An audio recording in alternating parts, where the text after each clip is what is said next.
Hi everyone, welcome back.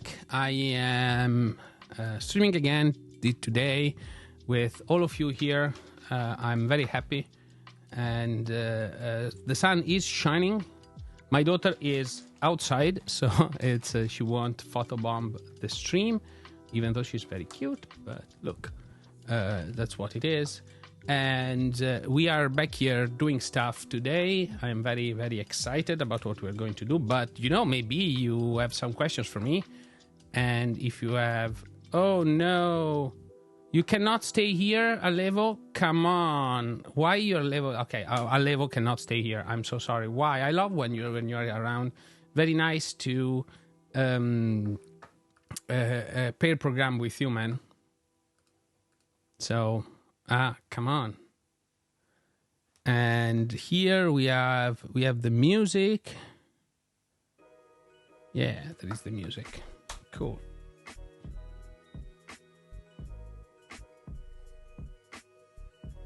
Cool.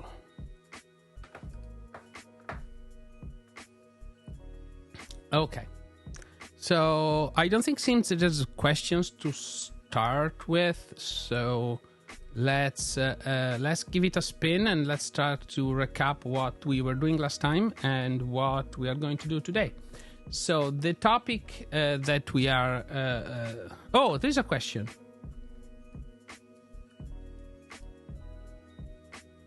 Okay. Oh, there is a good question from Damian Parkomenko. Why do you use automatic semicolon insertion and function definition instead of arrow function? It is related that you want to read off overhead with infinity discussion about the code style and using standard package as your linter. Okay, two things. The first, I really like standard, so standard is great.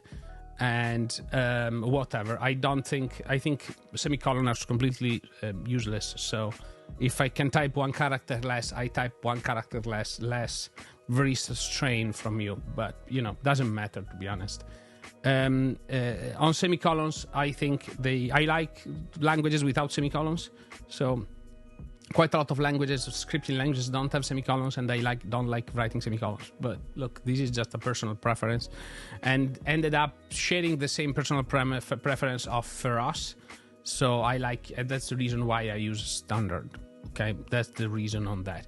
On arrow function, though, there is actually, I use arrow functions. I use arrow function and I use top level function definitions, but they mean different things. So this is one of the most important stuff to know about arrow functions versus functions definition. Okay, let's talk a little bit about that in a second, because I think it's very important. So let's do a little bit of terminal. So, okay, so here you have, let's say that you have your JavaScript file here, and you write class my obj, okay, and you have your constructor, okay, here, and you do this dot fn, okay. This x equal 42, this dot fn, you put an arrow function here, and this dot x, okay? Now, if you do the same and you do fn2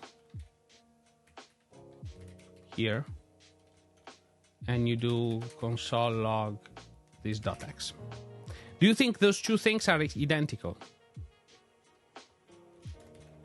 Oh, let's do that. So let's do a few printing. So const obj.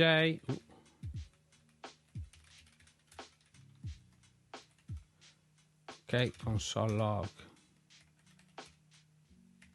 Okay, now here's the third one. These are okay. Okay, now let's do fn.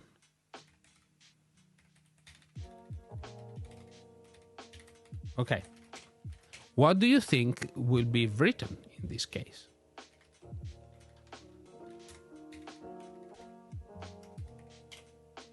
Oh, no, made a mistake. Yeah, this is undefined. What? Okay, what? So one can be executed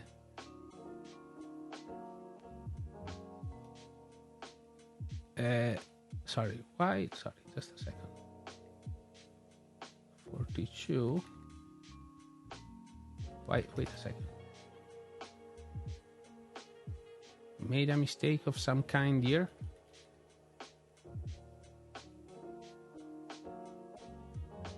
OBJ x equals 42.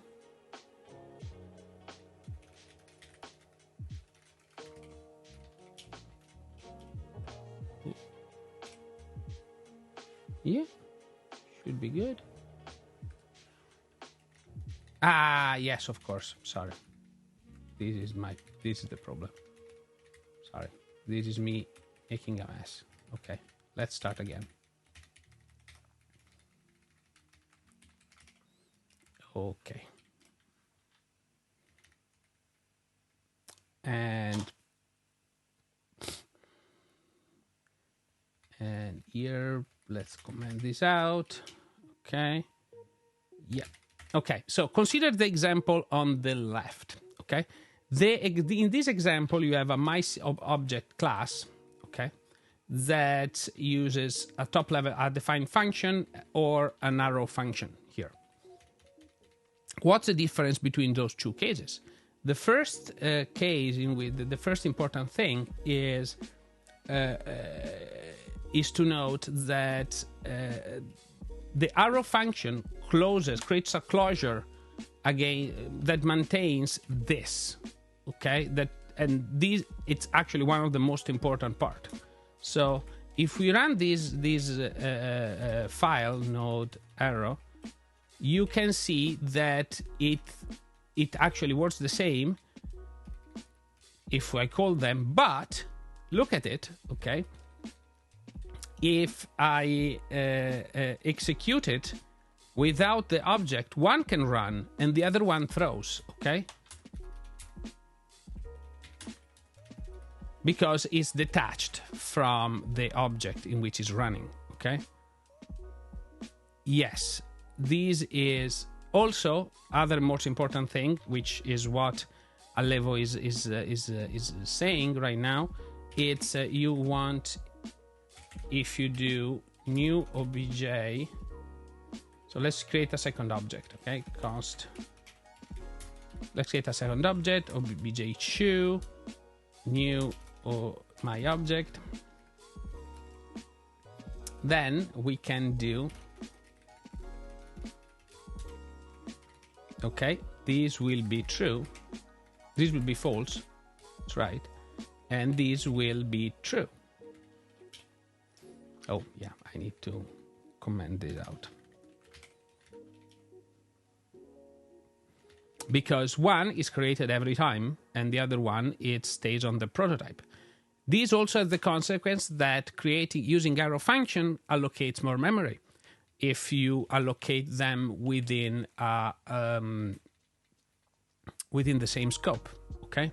So again, this is tricky business, as I said. Okay, so this is the reason why whenever I don't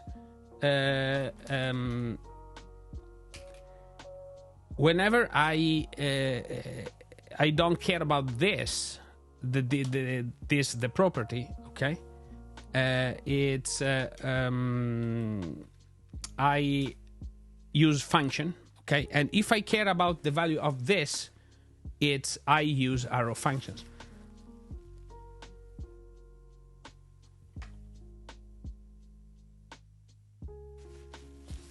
With one big exception. There is one big exception, which is if I need to do 1, 2, 3, I typically do this. Mostly because it's shorter and it's a one-liner.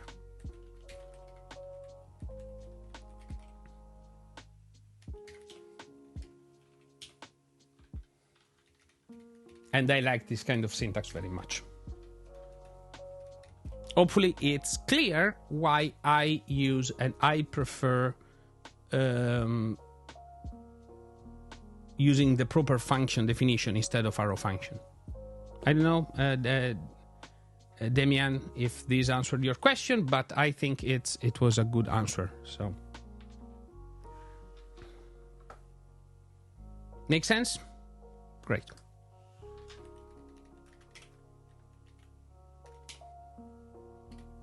Okay, so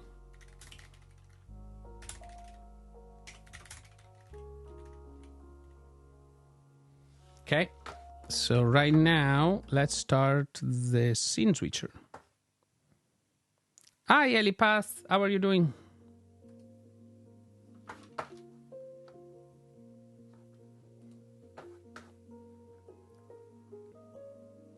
We are going back to my test PR, generate test PR, okay?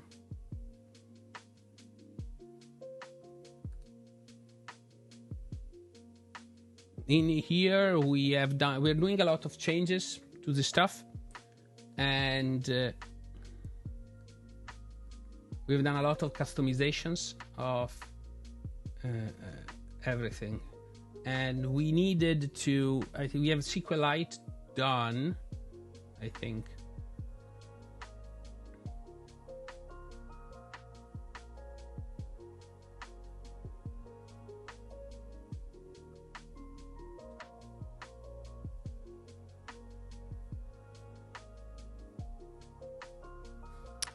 So a couple of questions came in, one from Elipath and the other one from Iku. The first question is about Vim or NeoVim. NeoVim all the time, so I can use Copilot big time. And then the second question: how can you let TypeScript know that is a Fastify instance?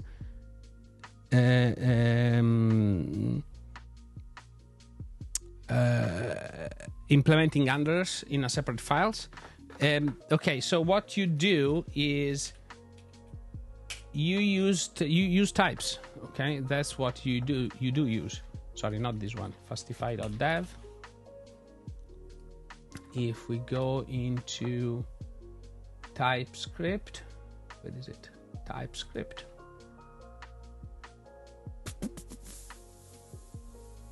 What is it? There is the Fastify plugin. Yeah. So there is a Fastify plugin and Fastify plugin async type, I think, that you can use to create your stuff. Or you can use Fastify plugin module. And that will automatically tell you that is a Fastify instance and everything will work fine. Does it make sense?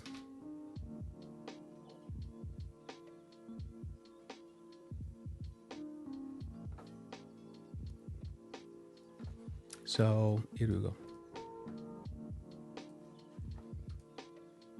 So this is the example.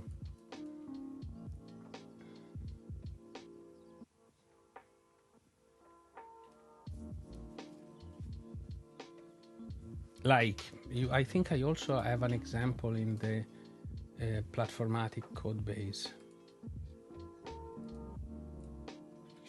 There's a lot of code and examples here. So here, yeah. You can also do this. It works perfectly.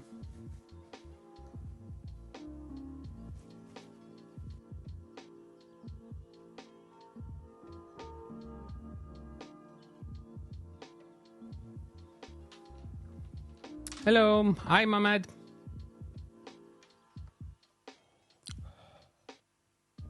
Okay.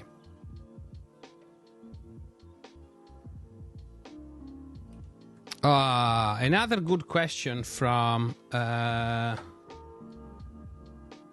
is it? From Google Bandido, and if I use other languages from time to time, yes, I do. I use some bits of TypeScript, but that probably doesn't count. I use a lot, actually, from time to time, I do C++ and C, because I also work on Node.js Core. So I ended up doing picking some of that up. I write some bash scripts from time to time, and then I do. That's what more or less what I do most of the time. There is, in the past I've done a lot of Ruby on Rails, a lot of Java, a lot of Objective-C before automatic reference counting. So if you know what I mean, I was managing memory manually. So a lot of stuff.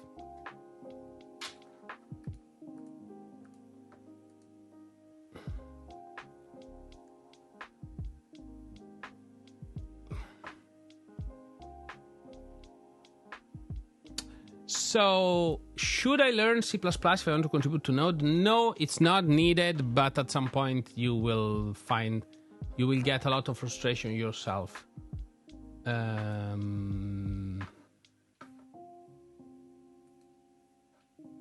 Yeah.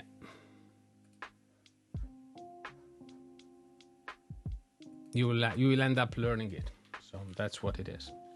So.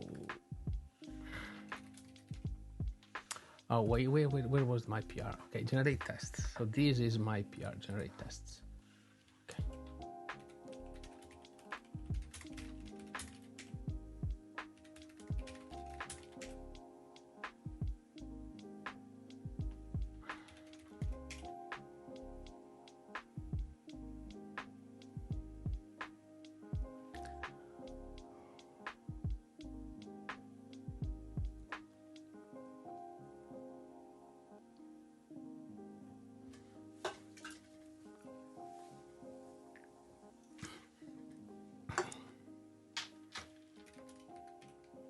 Okay.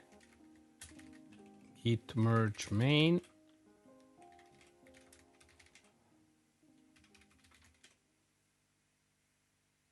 Okay.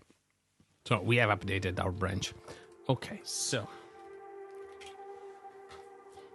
where were we? Here we generate the one for the helper. And then create DB helper SQLite, okay? And we need to bring in the helper for Postgres. So, yeah, the one that we worked on last time.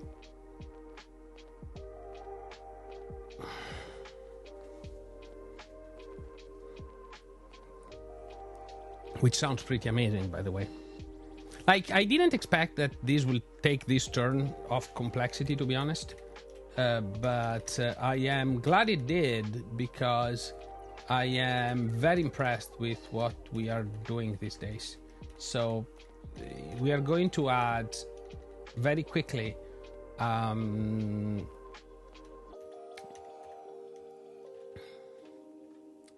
we are going to have a generator that automatically set up your projects that creates a fresh database for each one of the processes that it's using.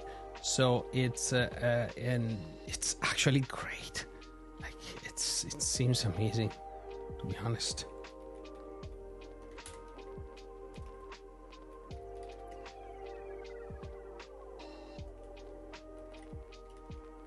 Like you don't know how many times I really wanted to do this.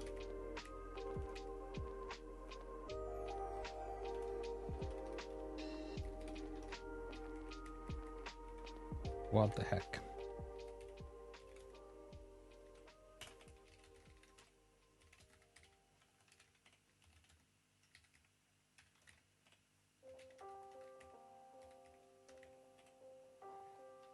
Okay, this is the code.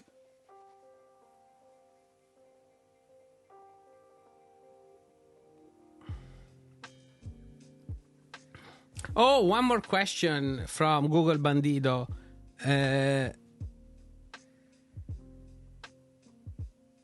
What's your relationship with our core functional programming? Ever tried FFTS, FPTS, or languages like Haskell or Camel? So I am familiar with Haskell. I am familiar with Erlang. I wrote some Erlang in the past. I wrote a lot of some Prolog before that when I was at uni. So I know a lot of this kind of mentality. And the problem for a language like JavaScript is, it's not great. Okay, you should not be using functional programming.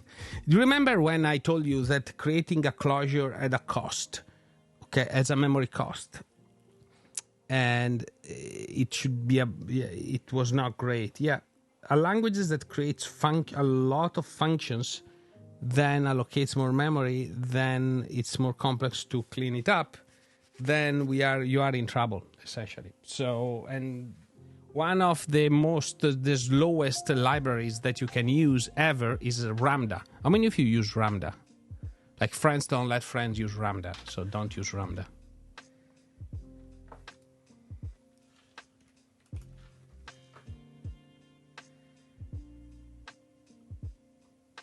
Copyright, yeah.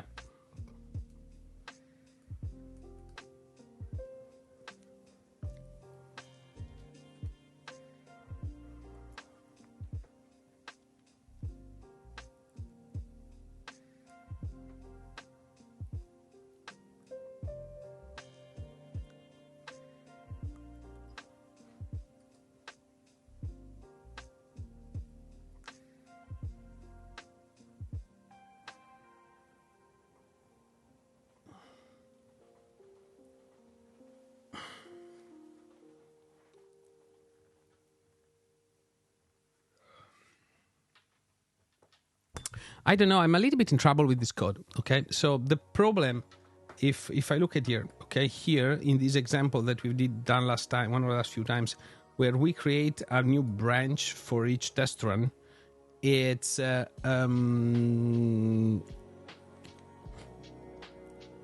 problematic because, well, it's something that I don't like, which is these require. I would really love to get away with this and not have it. I don't know if I could, though.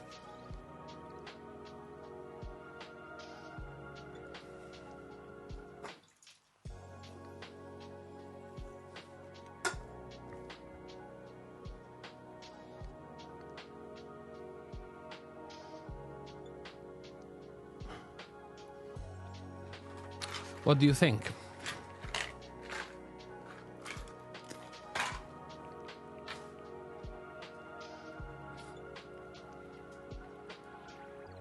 What do you mean, Allevo? Platformatic create also databases?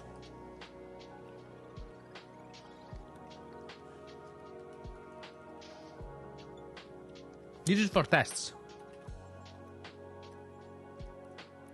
This is the test block that creates a single a new database for each one of the test run.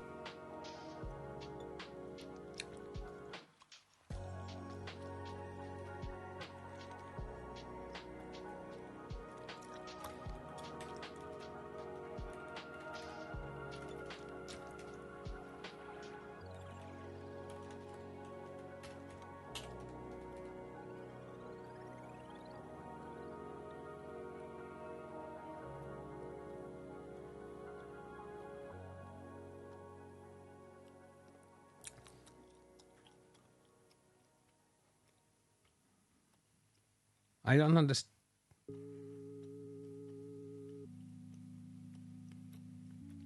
I don't understand, Allevo, what you're saying. We coded that bit of code last time, a week ago together. Here. Beautiful. We have this module called build connection.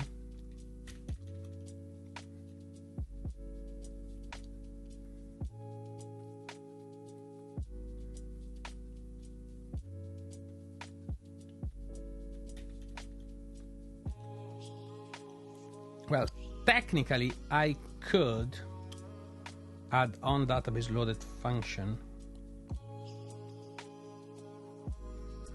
That would be rad. Let's try it.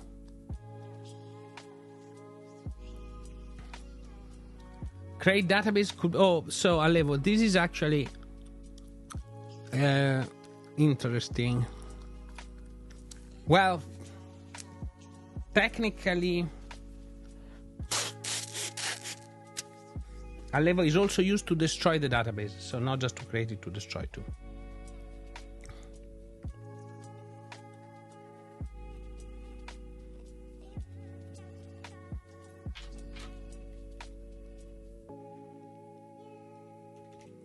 Okay, if I run this,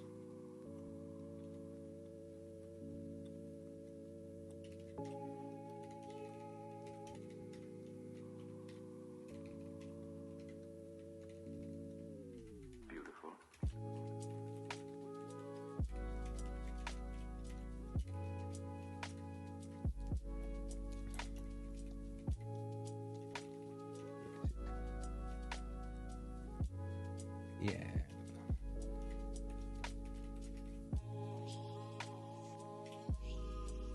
No.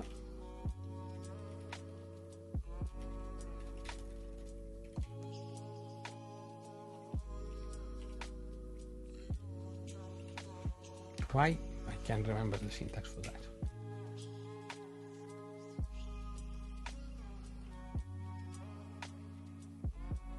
Okay, let me try something, Alevo. Because I think you might be onto something here.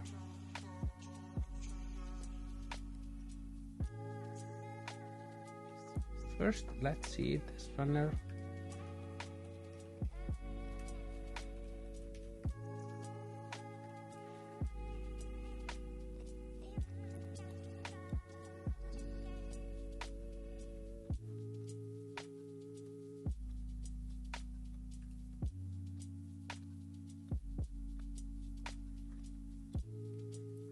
If I recall correctly, there was a diagnostic thing here.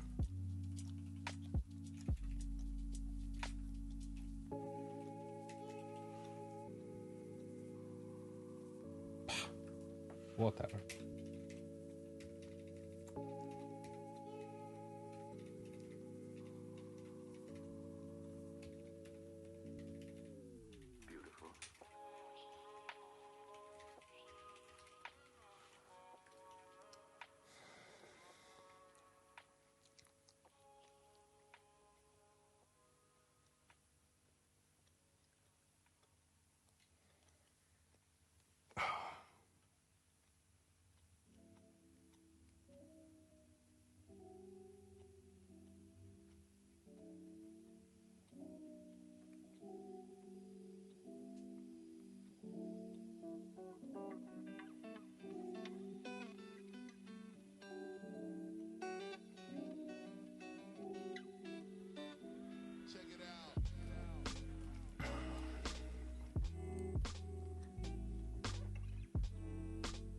Not there. I guess there was, but I might be wrong. Okay.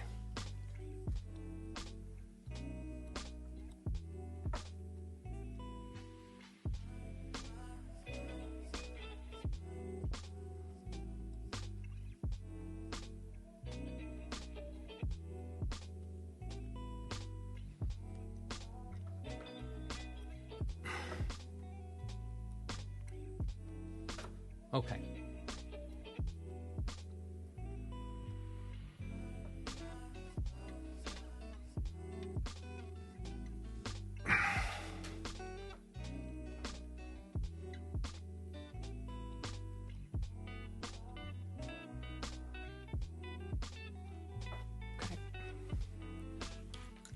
I can try. Let's see if it works.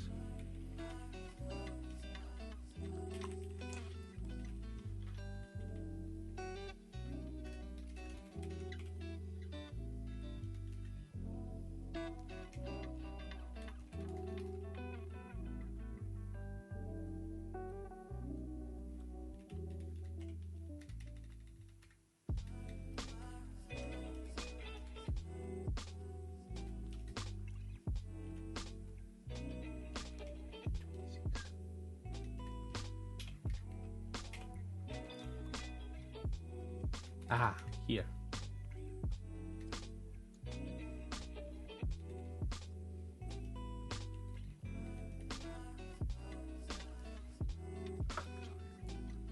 We do have after.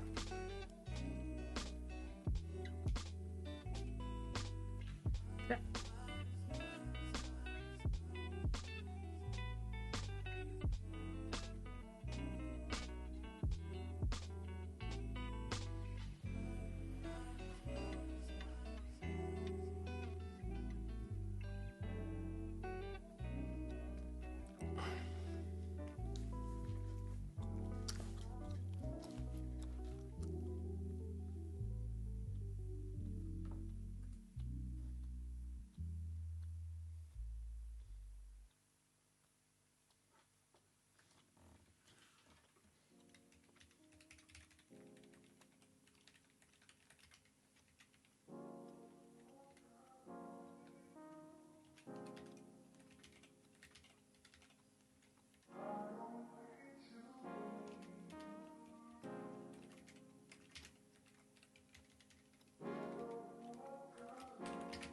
close this.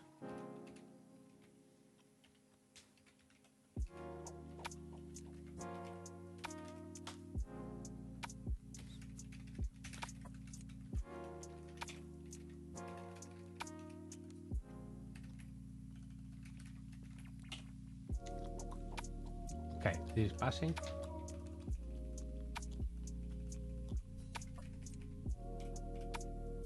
Okay. Why? Because I'm not passing T here.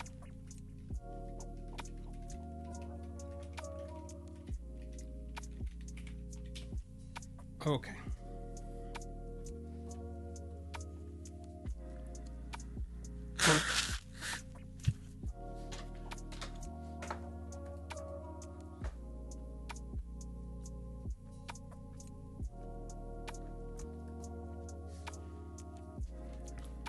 Okay.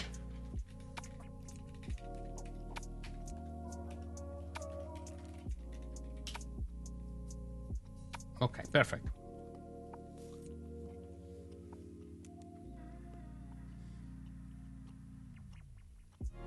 Hi, there is a good question from Google Bandito. Okay, so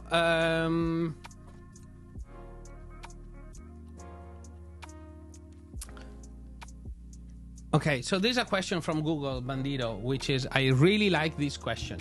So sorry if I continue with a related question. Have you been tech interviewing people lately? I've been, and just wondering why people, why most of the output was so low in terms of quality. Maybe I've been unlucky with candidates. Maybe it's also because a lot of people is starting with JS being so flexible but never went deeper. Any thoughts? This is actually a very, very good question. Thank you very much, Google Bandito.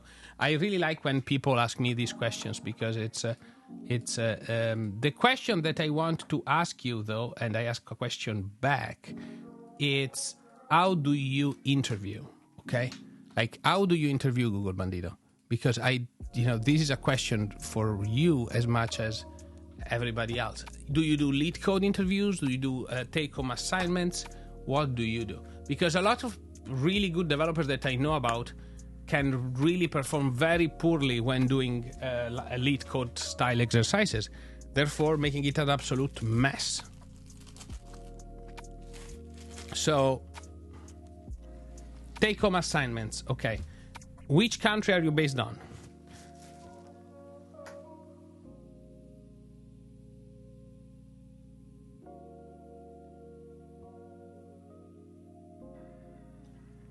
Sorry about this. I am a little bit of a mountain code. Italy. Okay.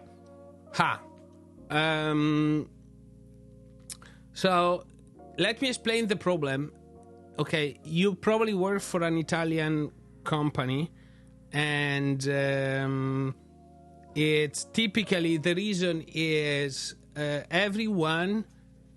I don't know if you have if you publish a gross salary for your position or not, but when working for Italian companies, most people, most candidate assumes that the pay is low in the generic European market, like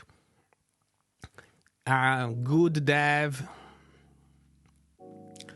in Italy right now. If you are a senior developer, somebody that you might want to hire, the pays are, I don't know, between I would say between 55 and 60k in terms of gross salary for an Italian company.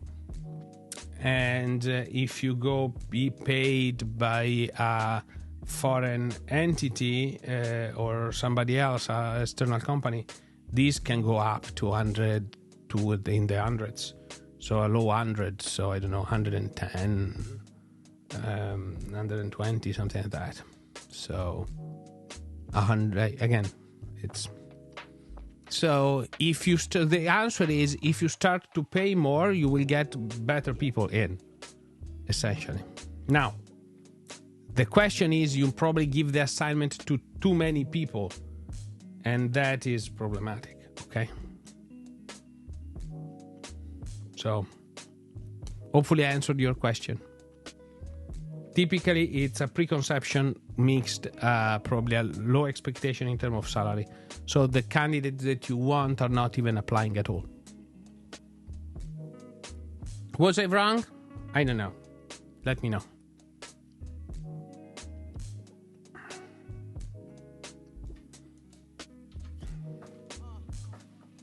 Okay, so here, let's try something nasty.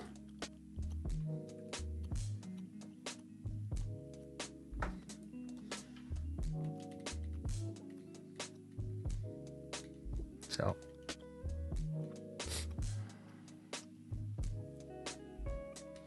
here,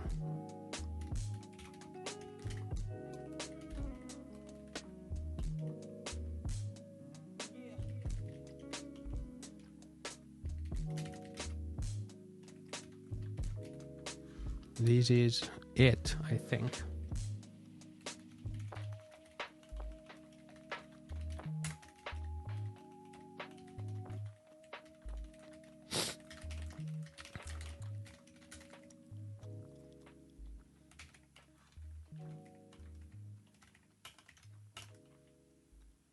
Ooh, wow. Wow. I'm impressed. Why we loaded it 3 times, though?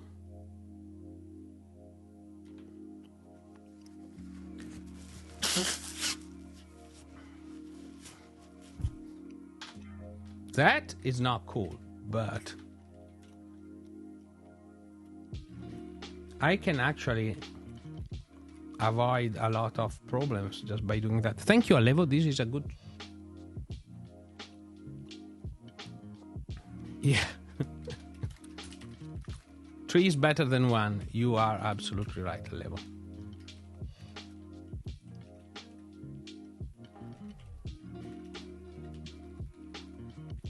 Okay. This is correct. So this is the problem.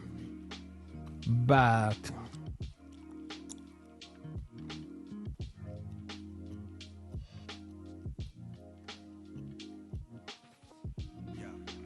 so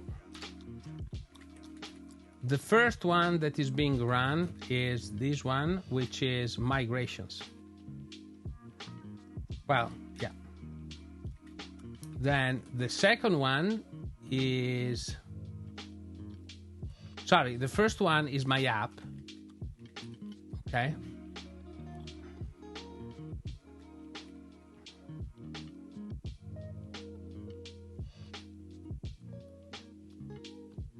I think.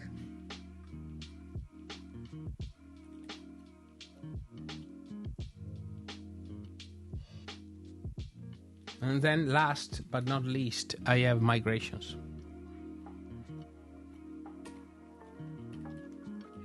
So now let's try to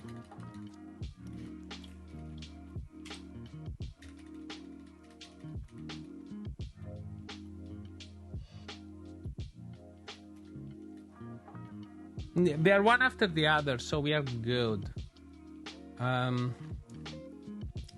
But I can just do this.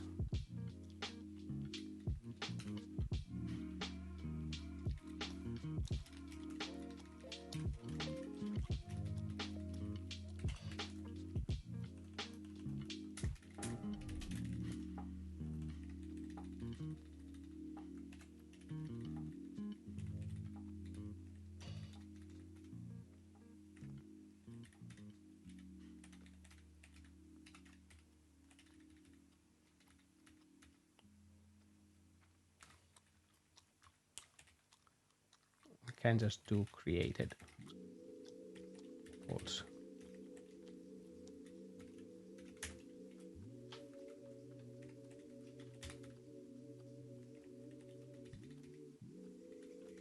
Actually, if created, return. Yeah.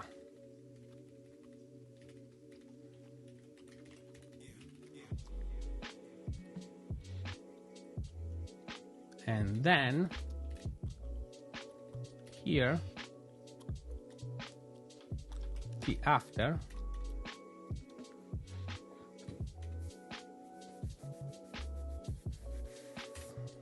here. We can do server platformatic.db.query. Actually,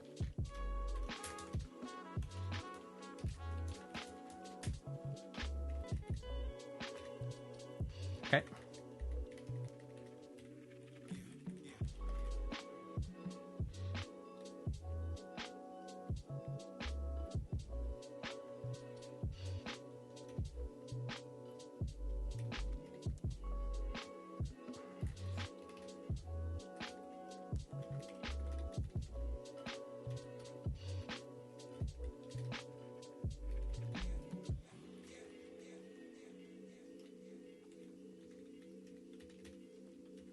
Okay, this seems correct.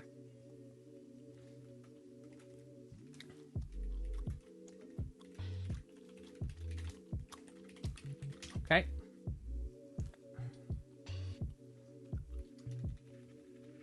So I can get rid of this.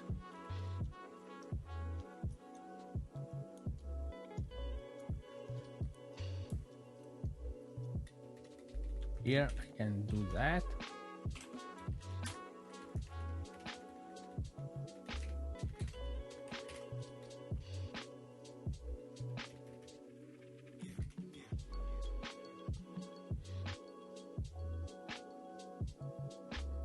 I cannot drop the database after closing the DB level. That's the part of the problem.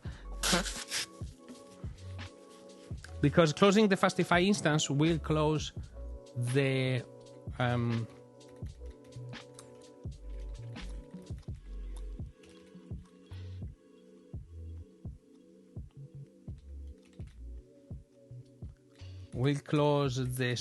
the connection pool.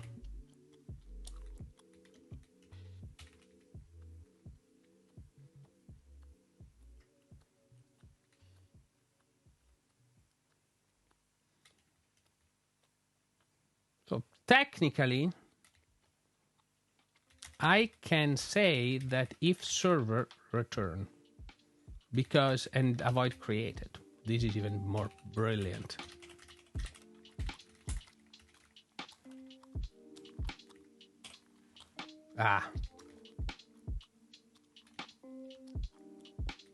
Drop.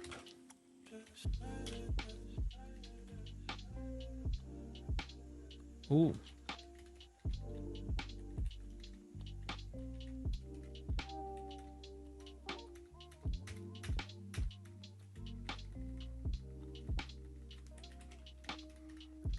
Let's copy this here.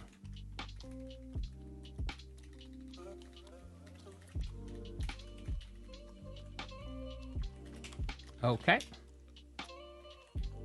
Ooh. Ha! Create database cannot run inside a transaction block. Why the heck?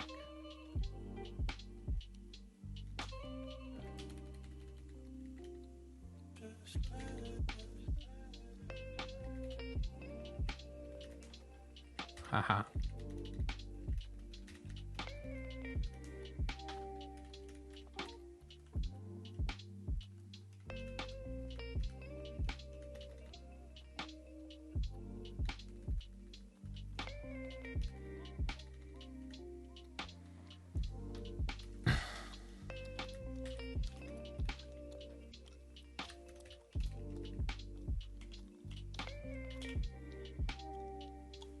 Wait a second. Because this is okay. This is me being stupid. I think this is doing something clever.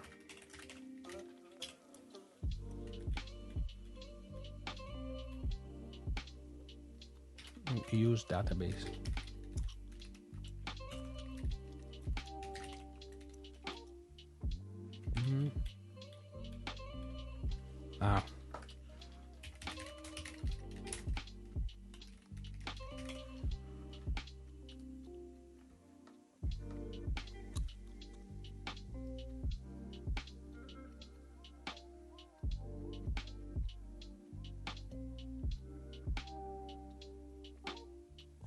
Connect.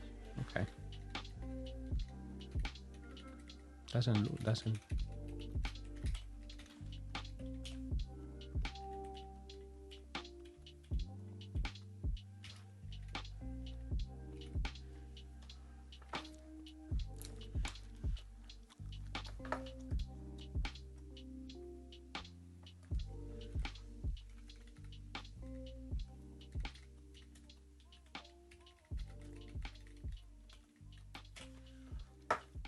Okay.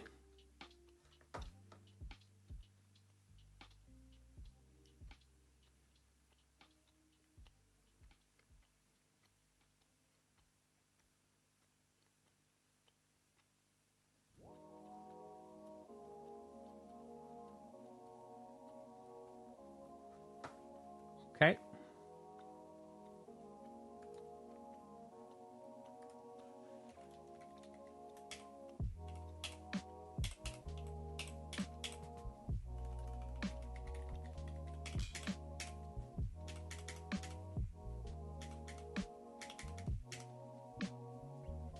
Do you know how to connect to change switch the database? I never kind of did it or something. I don't remember.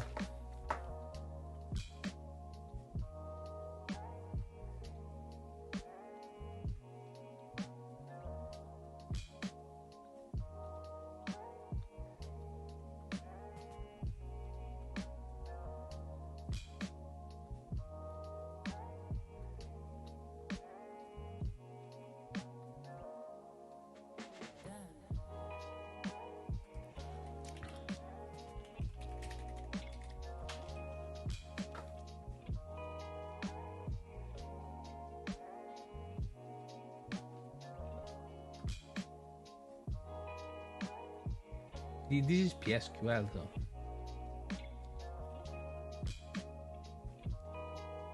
Yeah, you see, switching database is another way of saying you're closing one connection and opening another.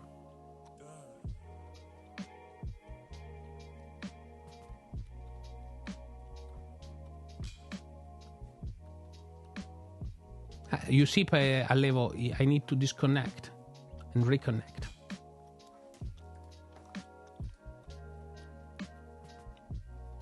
Might be possible.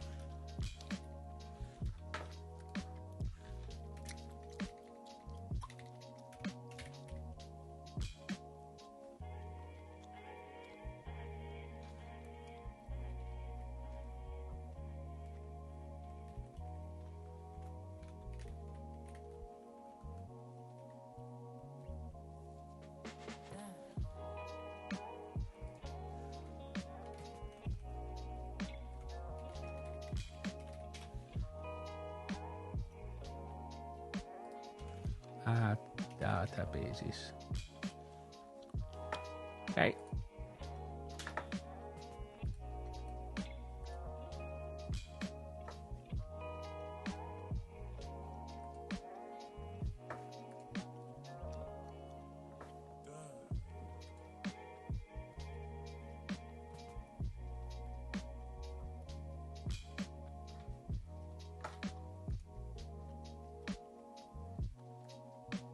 Connections.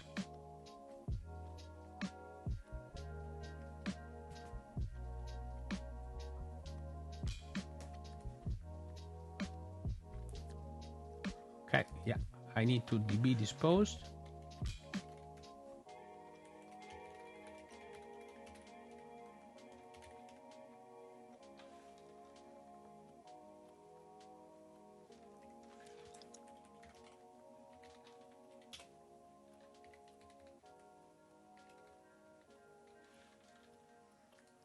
Connection pool. So let me see. Connection pool.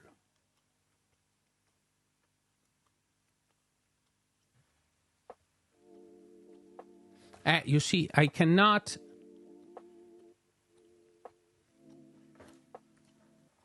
Let me see if I can hack it, but I don't think I can.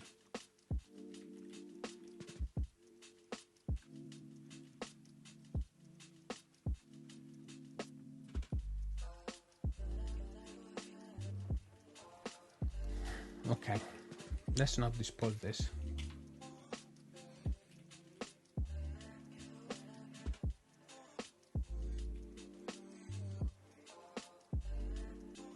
I don't think this is possible, Alevo. This is the problem.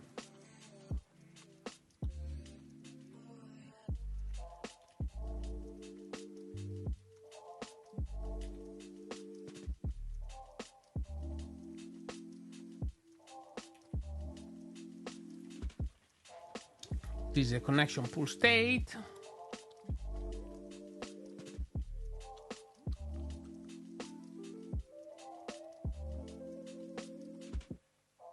I need to...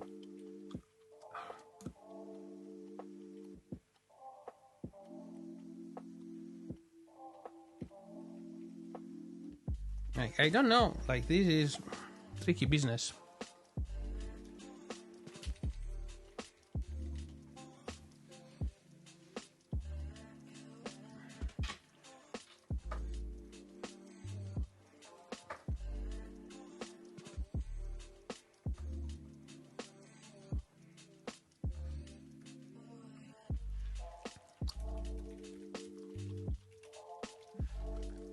And if not, if I use the new schema, let's try that.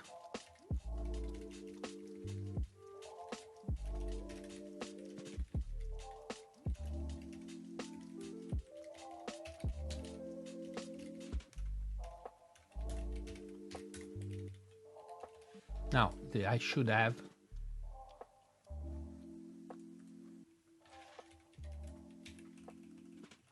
schema.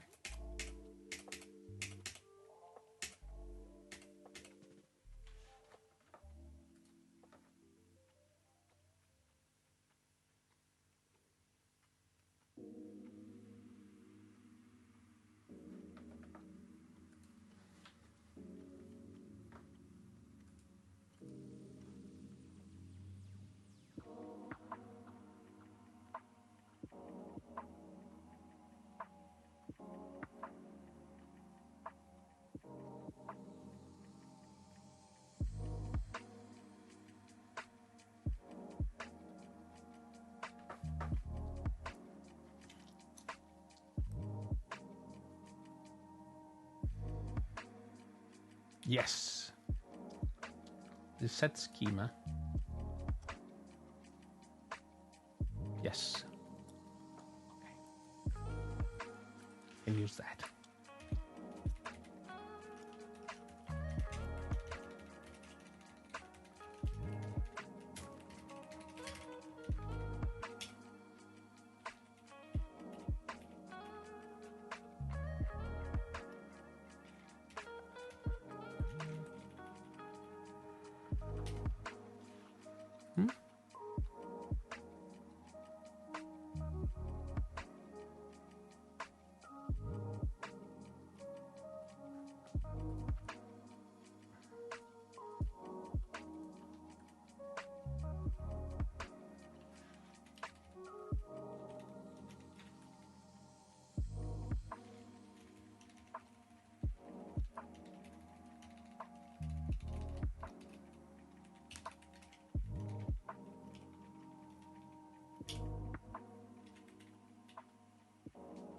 Okay, so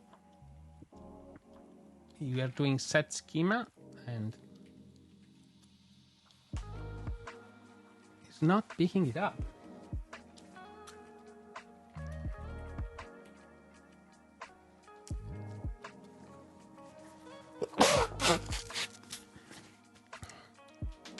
But it's not identity here. Need to do this.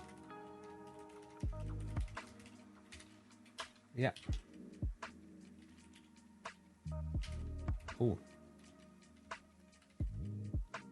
And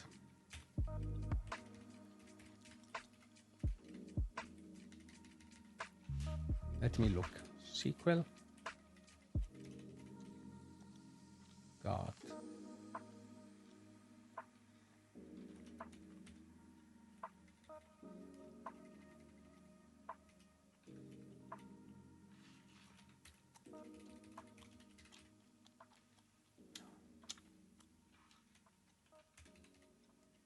Didn't I have?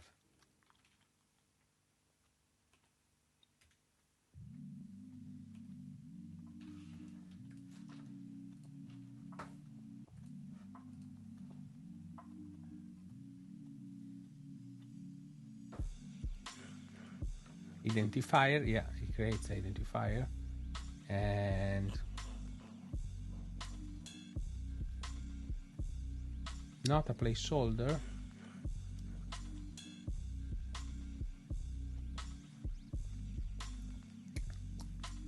This is dangerous raw value. Okay. Amazing.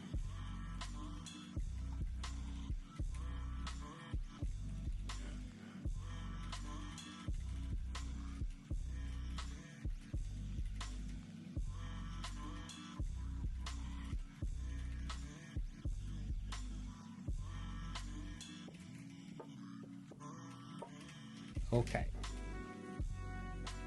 Ah, come on.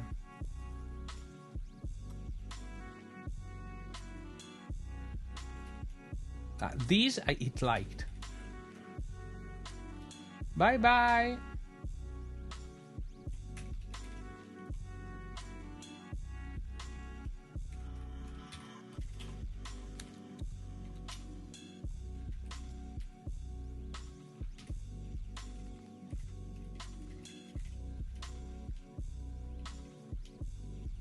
Ooh. Yeah. I made a mistake here.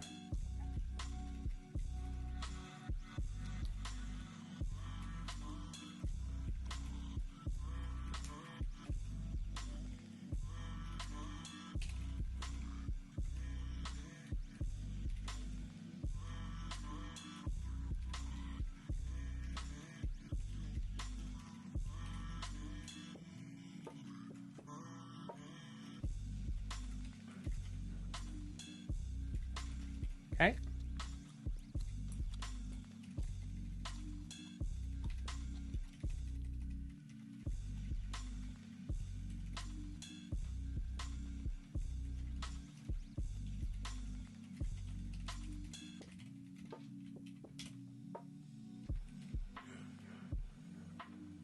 Come on.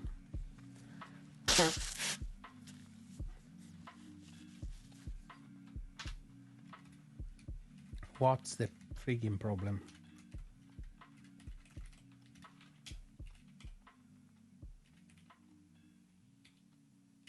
Ooh. Yes.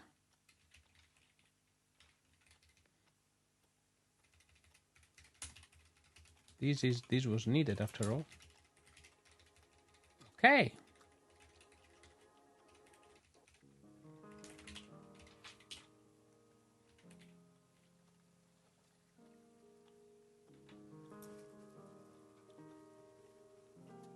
Relations versions does not exist.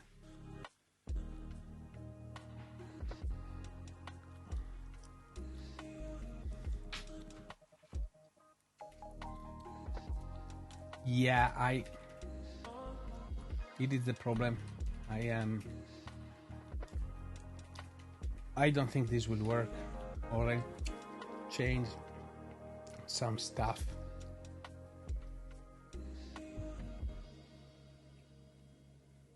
Well, technically,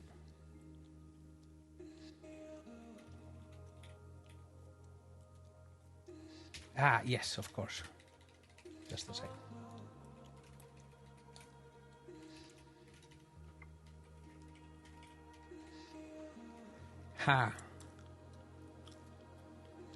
But I need to change it for every connection that's get connected now.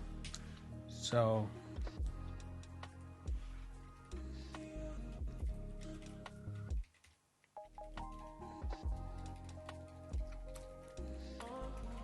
if not created, let's run this.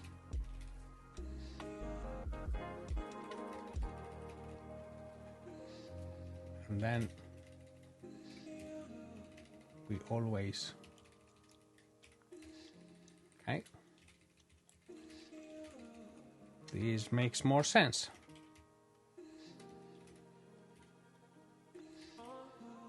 we are creating a schema and then setting the schema anyway. The problem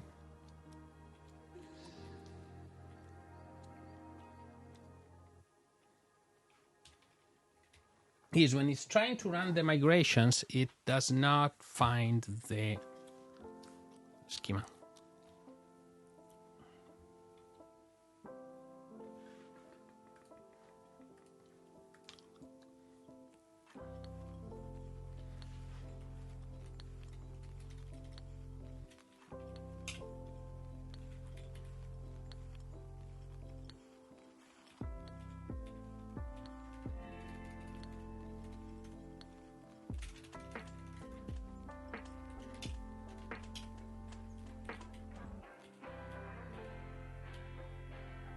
Okay.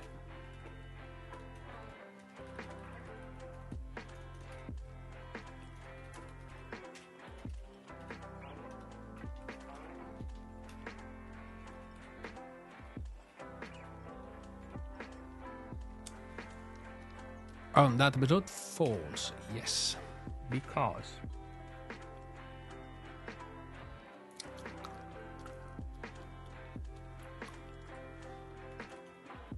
it does not know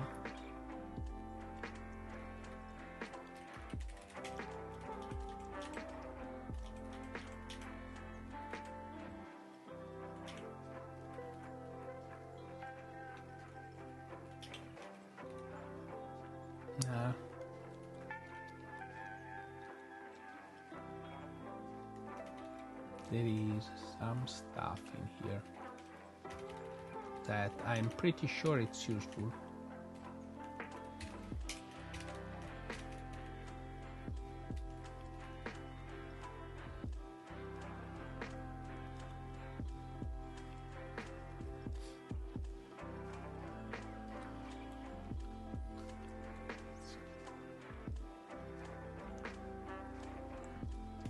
You see, here it is, schema. Perfect. So now I am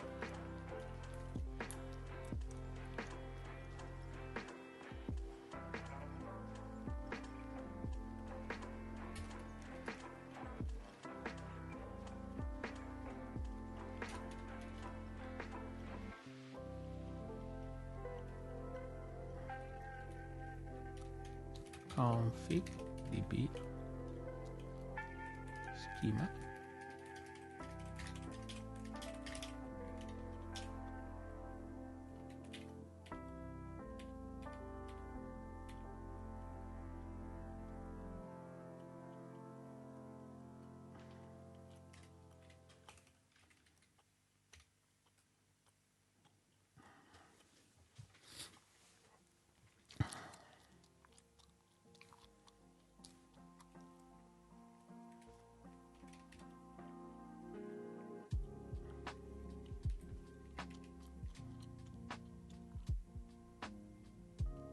Yes, but with this, yes, so Alevo is saying that use schema affect only the current connection on the entire pool. Yes, but technically I am changing it with this one, but possibly is not getting updated.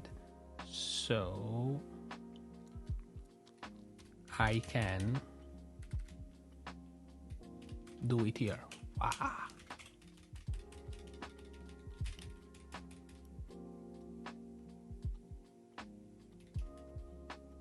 And then let's see if this works.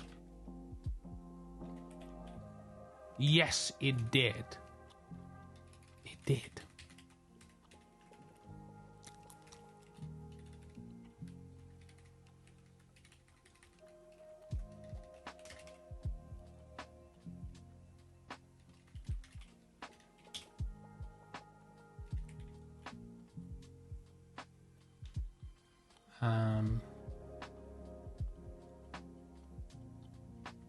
Oh.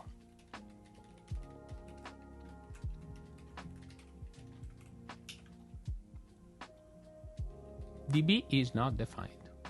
Where? 41. Yep.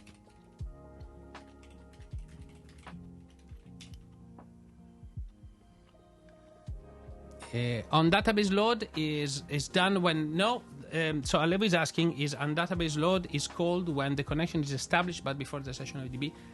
On database load is called before Platformatic does the introspection queries to load up the database.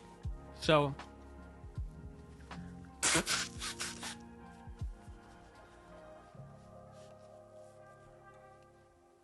now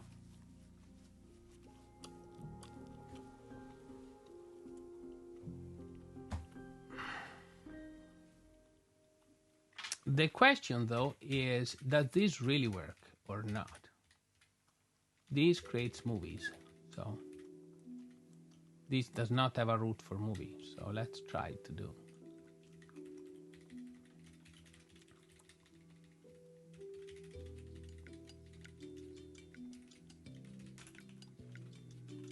Does this really work? Yeah, it doesn't work. Haha. Doesn't work. I need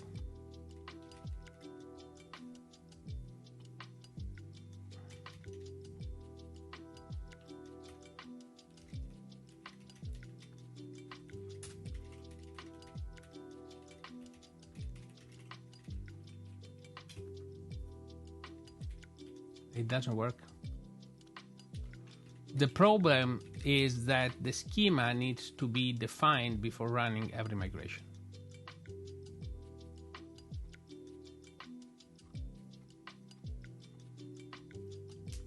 Which is very tricky.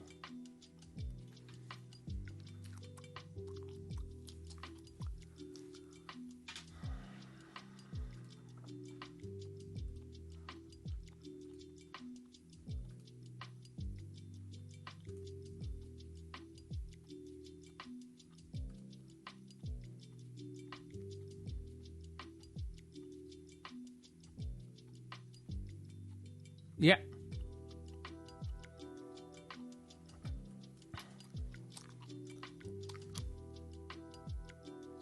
So in theory,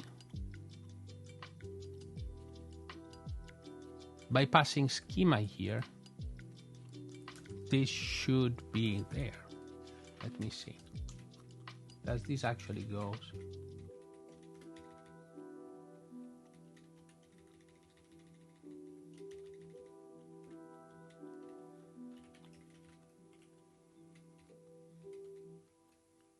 It doesn't. No, it does. There is schema.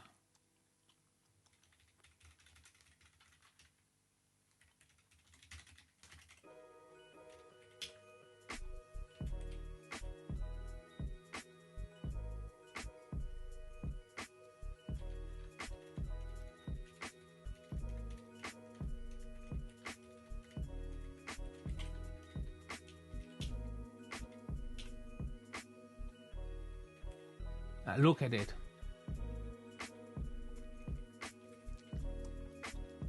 Schema is always undefined here.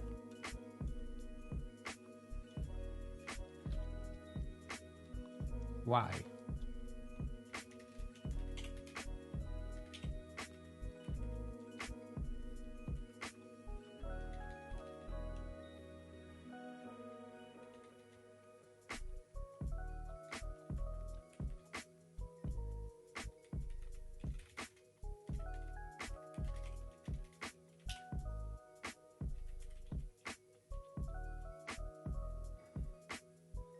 Okay. Oh, I'm never passing it.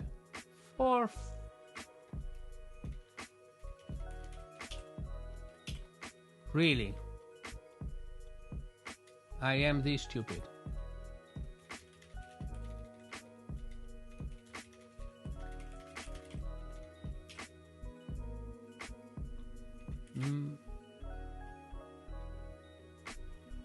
Okay, in fact, this is complaining that no table is found on the database. So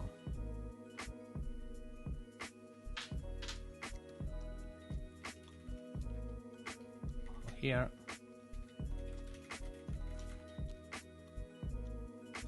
we do have a nuke on the migration, but Like not from here, I will need to add it in on the Platformatic proper. So now this comes in all the time. So the connection is on the schema.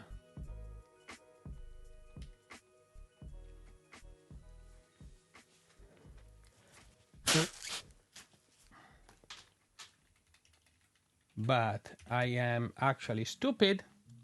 Now, migration auto apply. So migration should be automatically applied.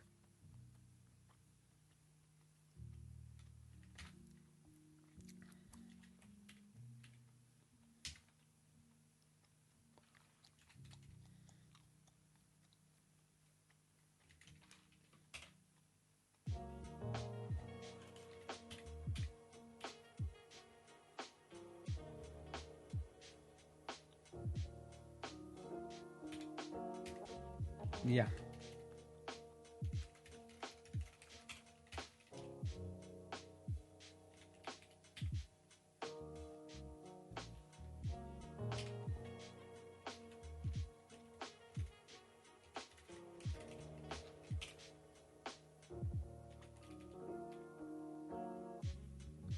Yeah, it says look at this. It says migrating. It does says migrating.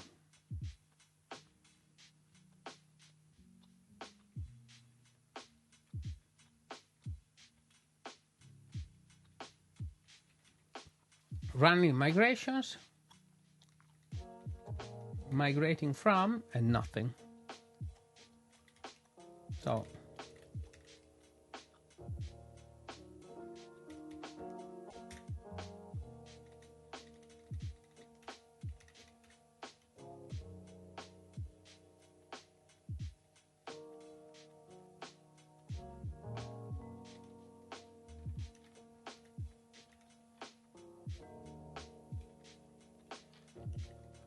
I need the migrator.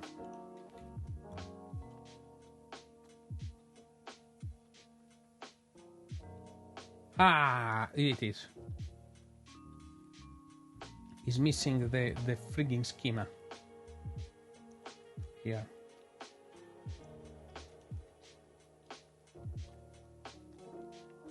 Heck.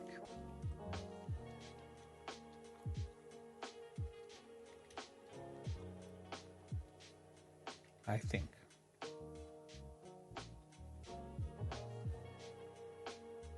Like here, it set up the DB, which is the core config, which means it runs the first create schema.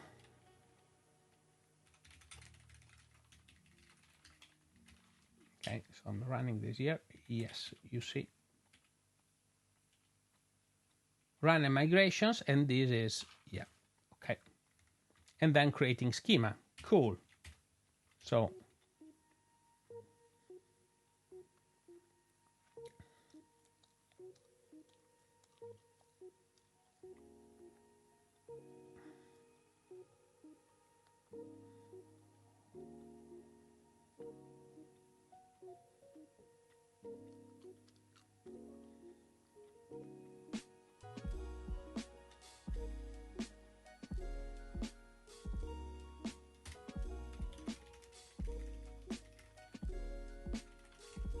let me try something very nasty.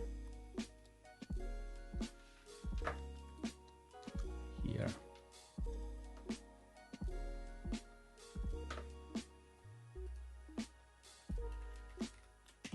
Did I get?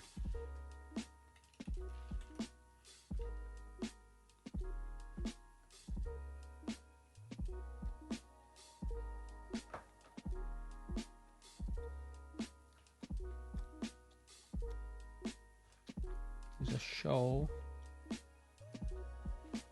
search path. Basically, this one.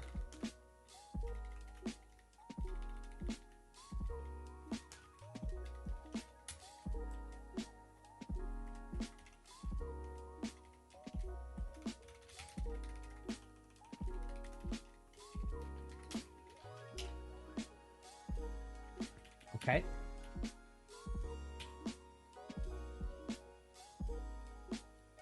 the search path is correct.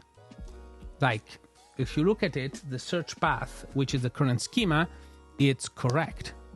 So it's searching for that schema in there. What the fuck? Oops. Oh my goodness. I am very, very, very upset about this. So technically, this is set to the correct schema.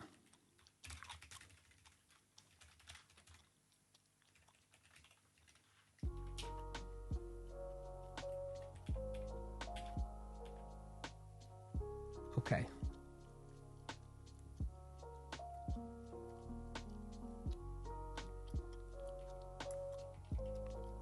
Ah, there is table schema here, which is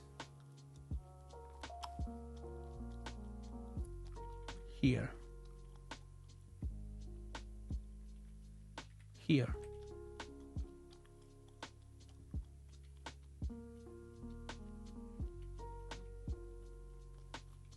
There is this. How the heck that's got there?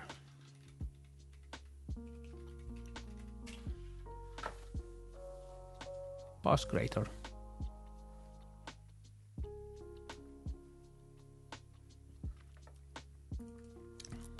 Yeah. Current schema. Here it is.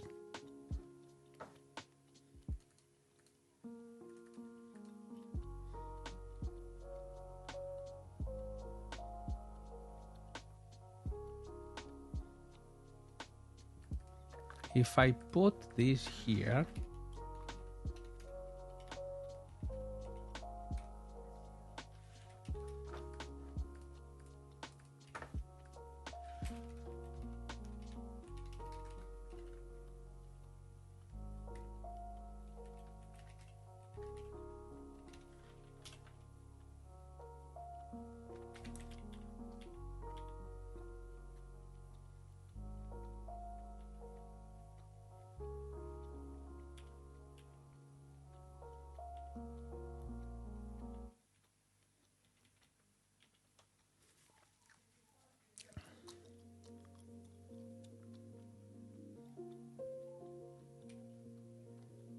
but this is okay. All right, let me see. But table schema, it's still public.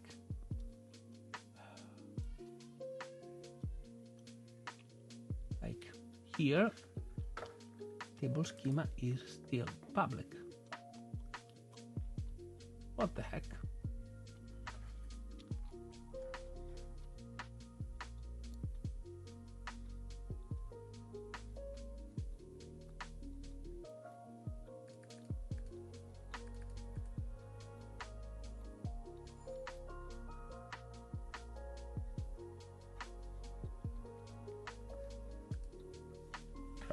Let me try something different.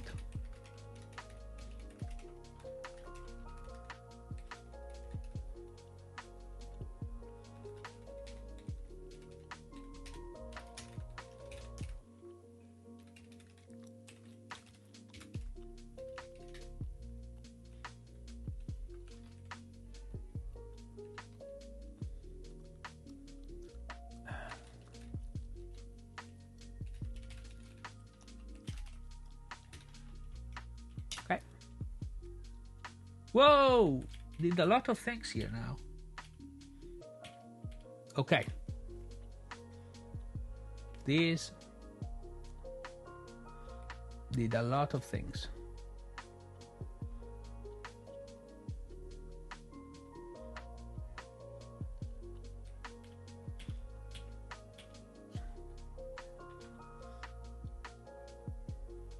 Okay, now it has included the schema name there.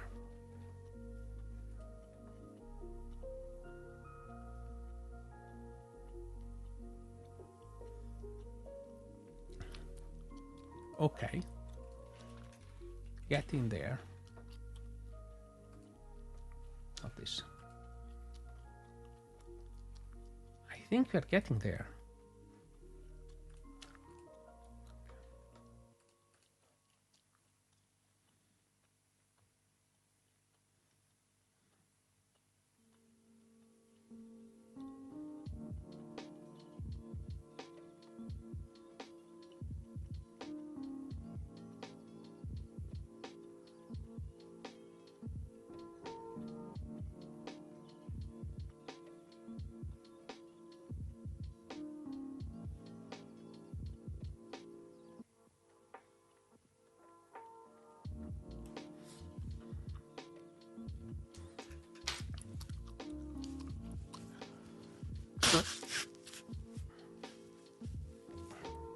So the problem is in here.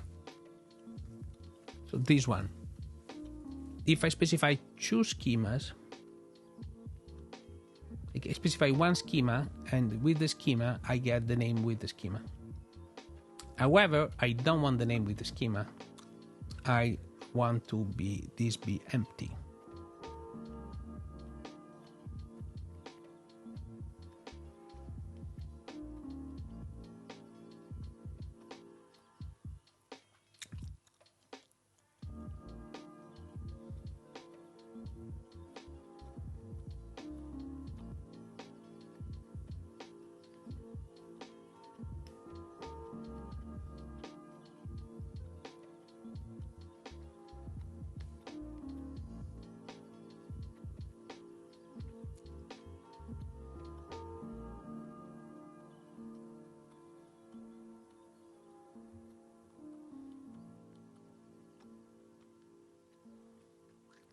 This is way too more complex to fix. Like doesn't seem I can really use schema for this, man. It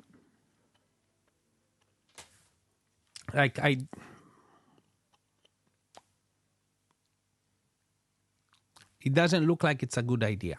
Okay, it's a look like it's a long. It's a lot of work, which is something that.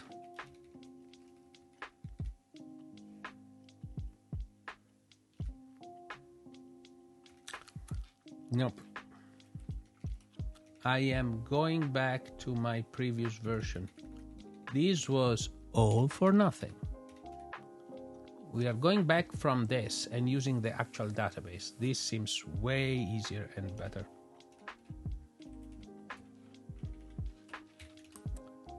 Bad.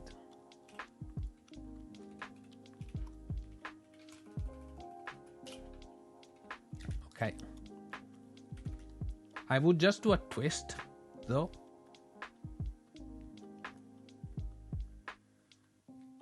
I will just do a twist.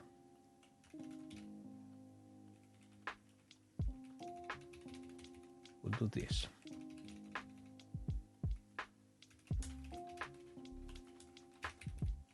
Okay.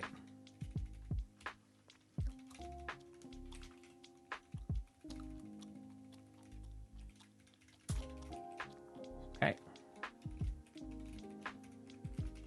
Okay. This seems a nice twist. Okay. And now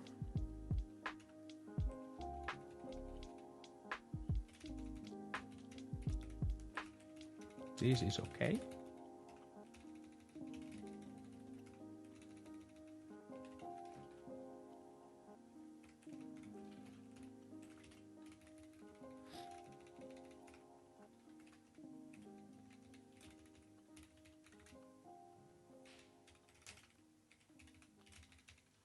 Okay.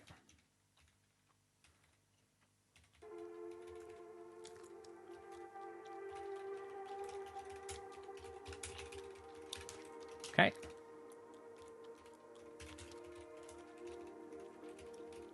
Here we go. This seems much better. Yes, and it all works fine. So, all around trip for having to reach this point. Good. What a useful session today.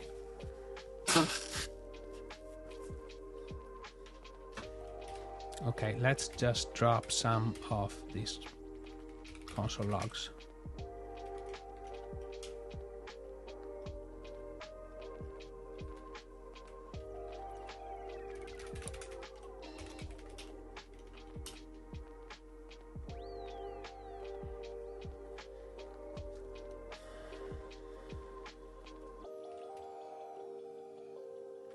Sorry, I don't understand, Leo. You do not understand why not database instead of schema? Well, schema doesn't work with Platformatic DB, so I will need to change way more things inside the mapper to be able to handle it correctly. It would work, it's just that I don't have the logic to deal with it at the moment. Okay, so I will need to add a lot more logic in the multi-schema support in there. So that's fundamentally the reason. Yeah. In the end, that's the reason.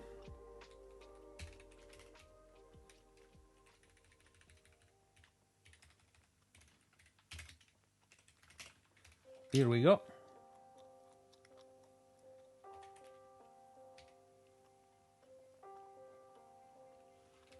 Yeah, I can't. Because I cannot change, if I cannot change, like when that happens, I already have the connection. So, and I cannot change the connection string and the connection pool and reinstantiate the connection string and the connection pool from within on database load. That's the reason why I cannot use on database load to create the database there. In this way, it's not so bad in the sense. Oh.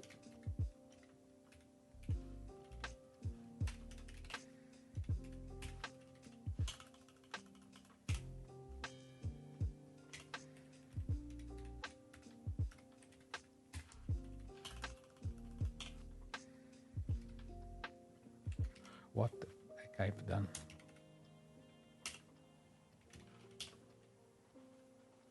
Yeah. Cool. Ouch, didn't work.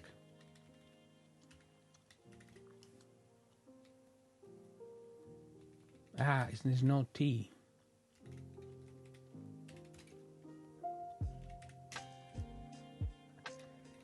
Here we go.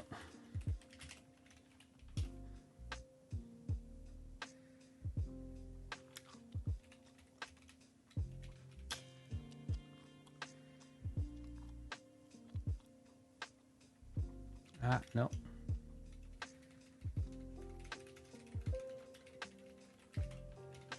Let's see. Ha, it's not executing this.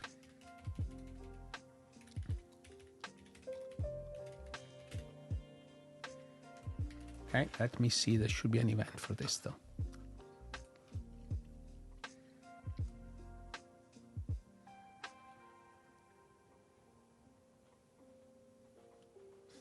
Ah, we used after, but it didn't work. Yeah. Yeah, I think it was fixed, actually. Let's try with Node 20.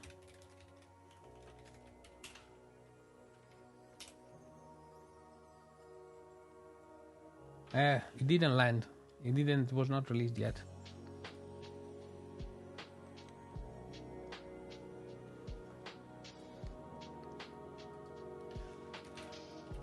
Let me try that. Let me see.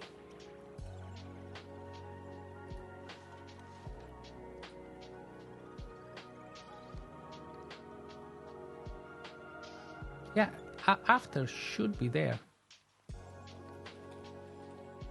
Yeah.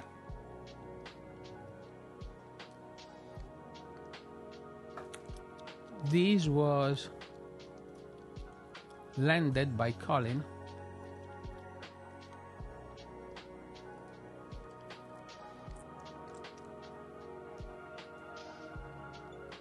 Yeah, URL. Okay.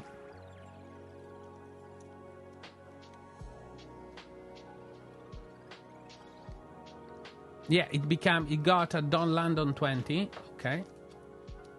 Because it was reverted. Yes. Okay. then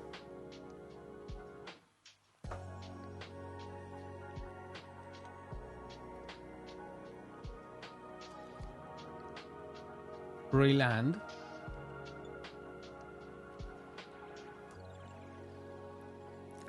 Okay.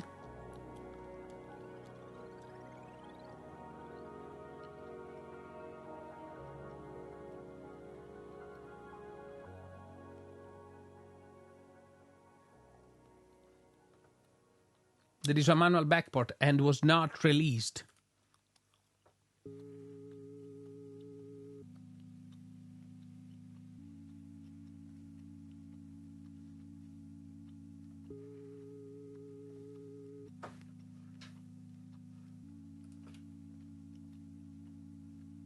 Beautiful.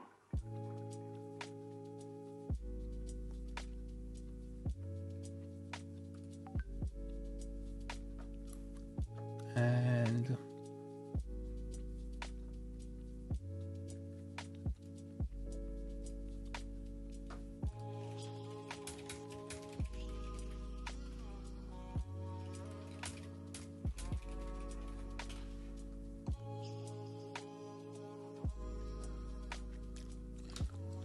okay, yeah. Well, there is a fix, so that is a good news, and there is a fix.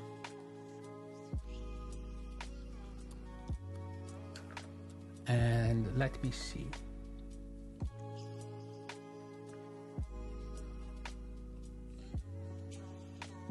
But because we can tune some of the stuff here. And yeah, but the problem is I need this connection pool thing. And I can just avoid all of this mambo jumbo if I put 1 milliseconds here. Well, let's put 100 milliseconds and we are good. Yeah, works perfectly.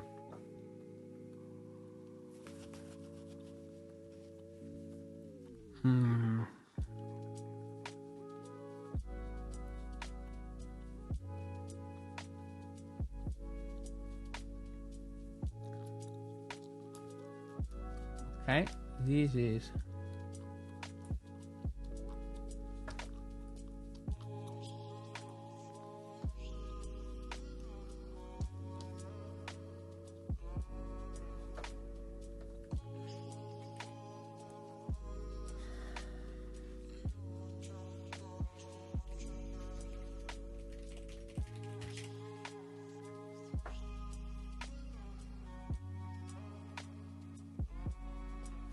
there.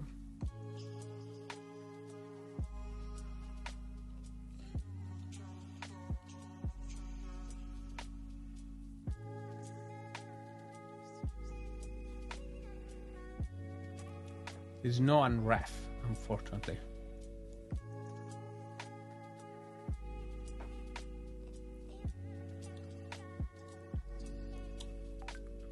Well,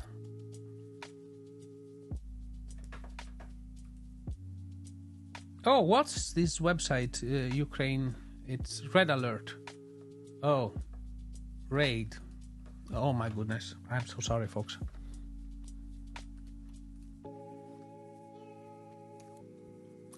Okay.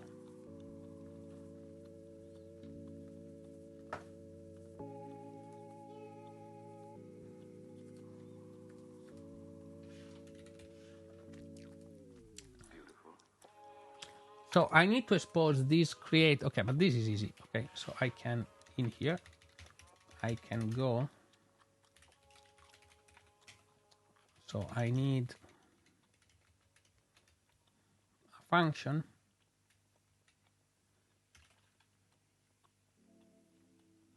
No, we didn't change anything. Well, yeah, no, we didn't change anything. Well, technically, yes and no. We did a minor change, but no, we couldn't. So let's call it create connection pool.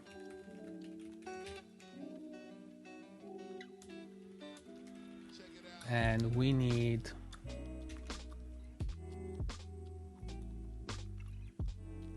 the connection string, the log, the logger here the connection string and pool size equals 10. Okay.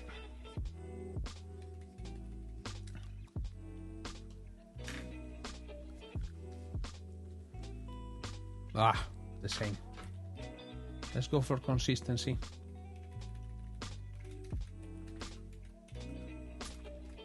Okay, here. And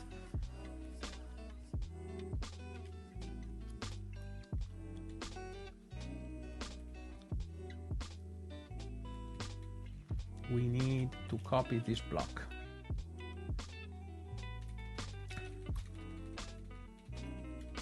Actually, I would be even worse here. Yeah.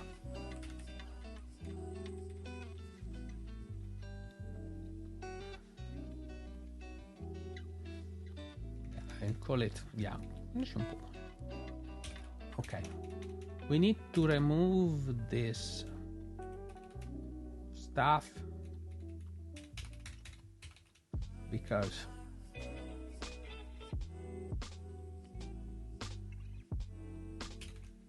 if it's not Maria, then it's MySQL. Then we use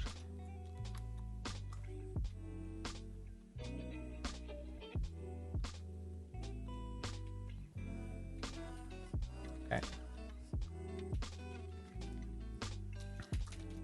Okay.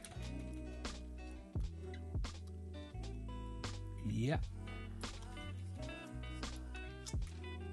And now this returns.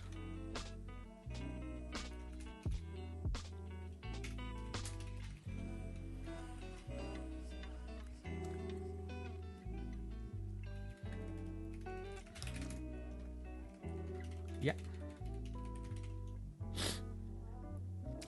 Okay.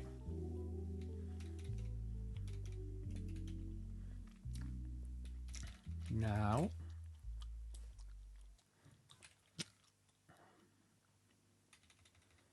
so let db SQL await create connection pool. The schema is not in there. Then we need to ignore this. db is pg else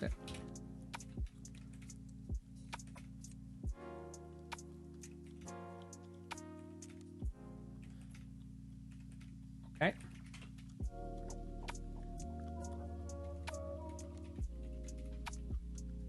Is MariaDB is yes is MySQL. Yep.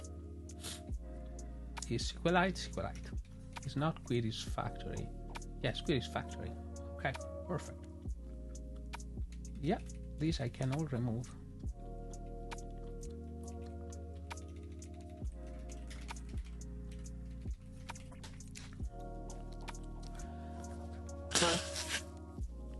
Okay. Wow. So I am exposing the mapper, okay? So basically the idea in here is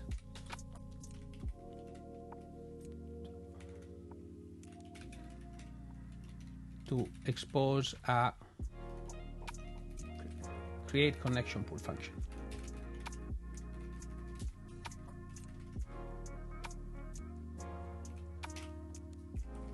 Yep.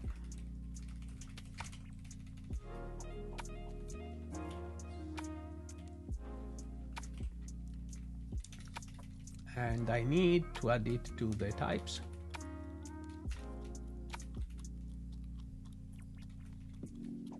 Why the heck this is complaining? Okay.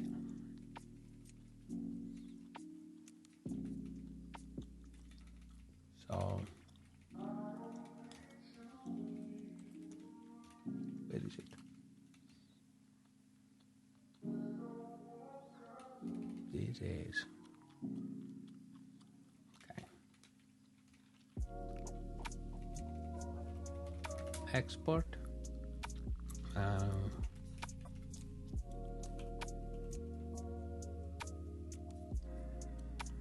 It's an interface, or it's a type.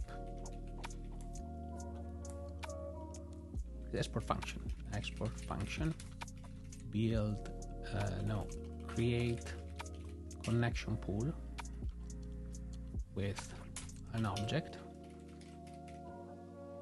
which is a connection string, and it's a friggin' string.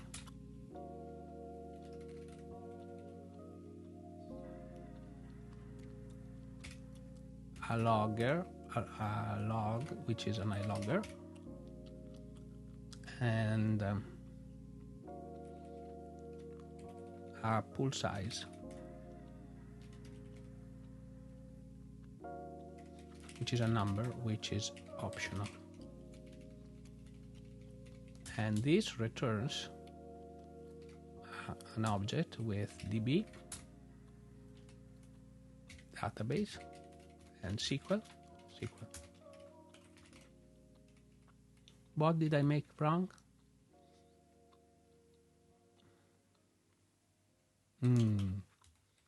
Made some mistake.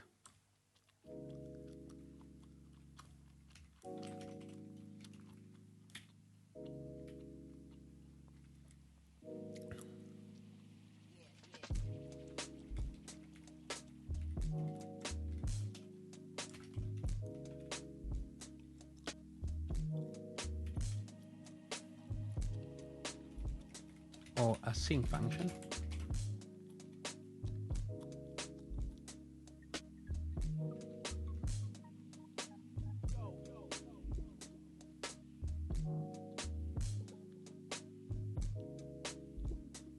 I think so. Export interface, create connection pool, options.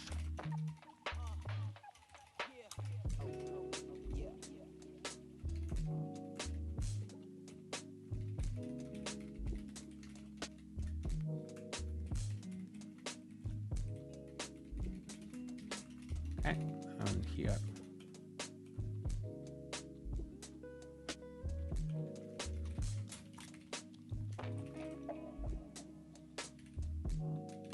Function. This is returns though a promise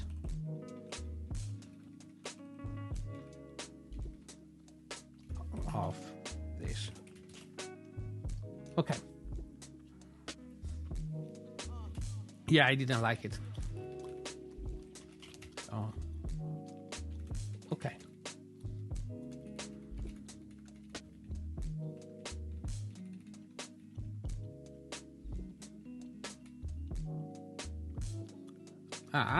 Okay, so here,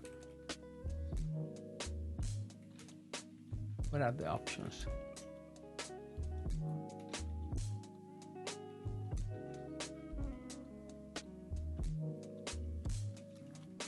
Mapper plugin options.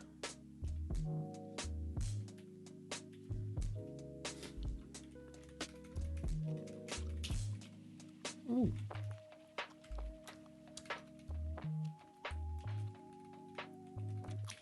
Yeah, so here we are missing the pool size. So here I need to do extends.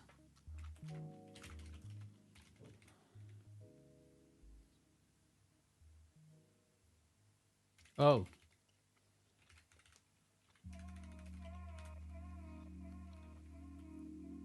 Why the logger is freaking optional?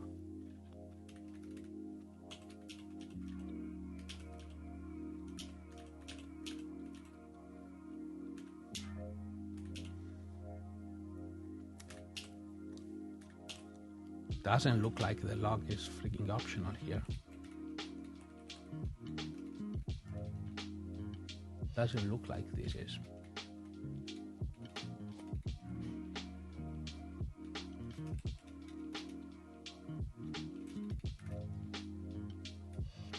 Okay.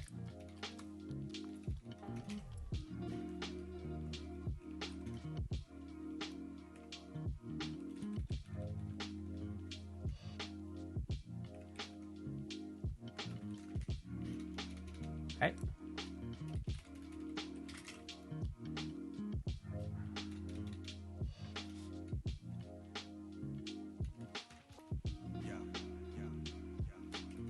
My Tmux config is I put it online, yes. Let me see. This is, yeah, this is an old one though. No, it's the Tmux theme. Yeah, no, it's the latest one. Yeah, here you go.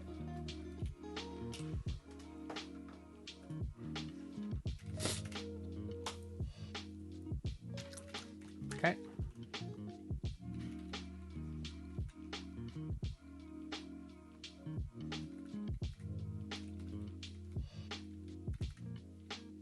And connect, build, create connection pool. Okay.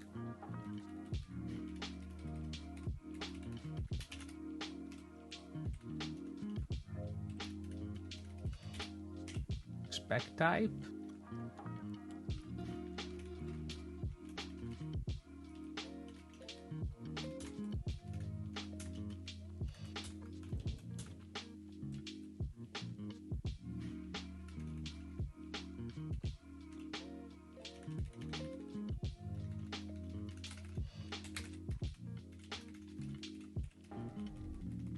Okay.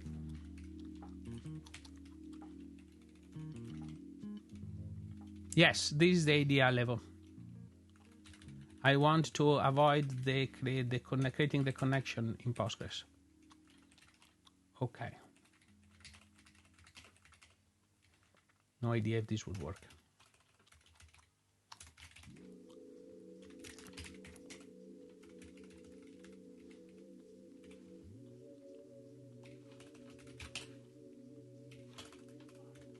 Let me recycle the database because we were using that. Oh, yeah, is never reassigned. Nice.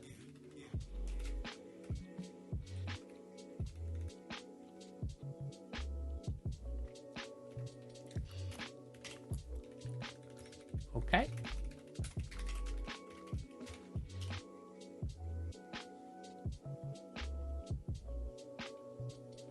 Ooh.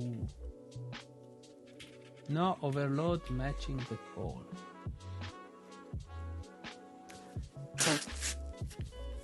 Technically, yes, I agree. I know the problem. It is right. Sorry about this. This was right. So I am just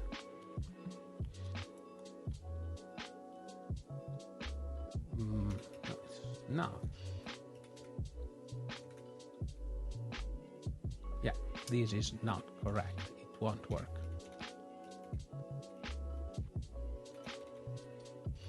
What does it want for e-logger?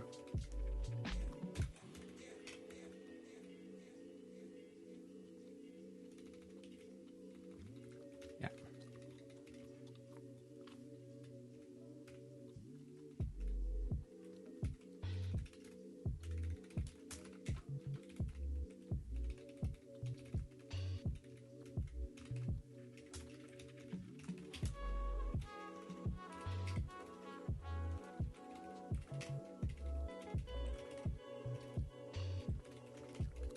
Okay.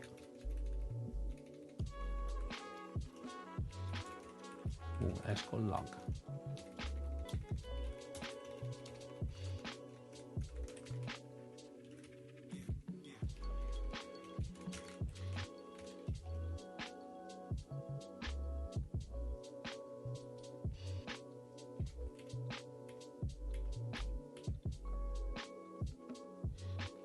Yeah.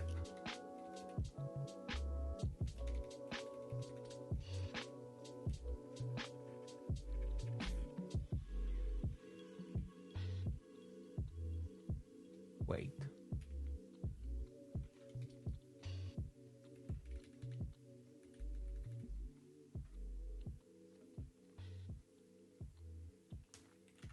$62.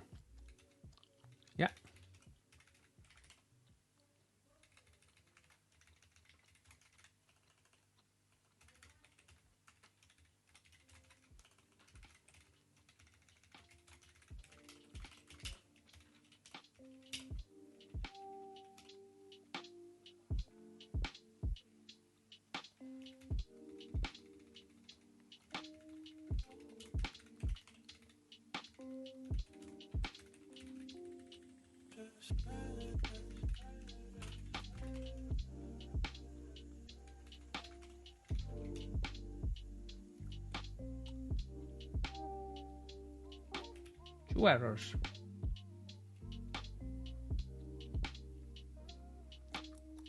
Ooh. Yeah. Okay, one error.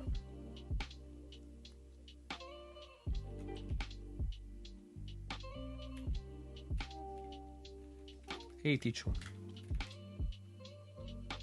Now this is not okay because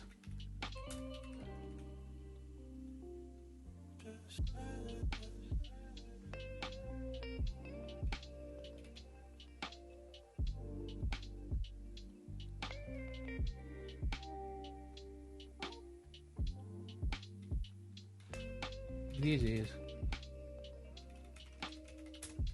interface connect options.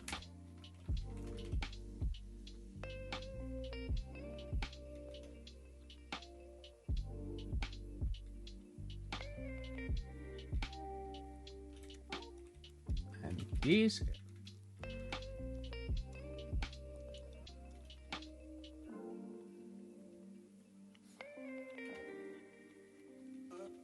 is equals to omit options log.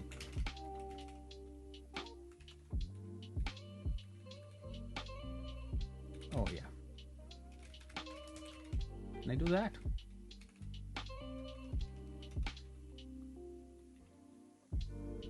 Then when there is connect options, connect options.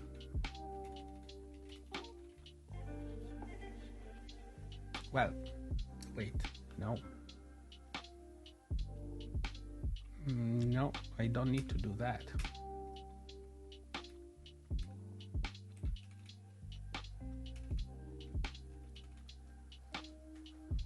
Sorry, folks, I have to go. This is a little bit late, getting late for me. So we'll need to, I'll post this video online and we'll get back to it, I think, on Thursday.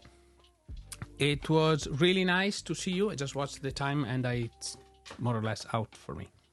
Bye-bye.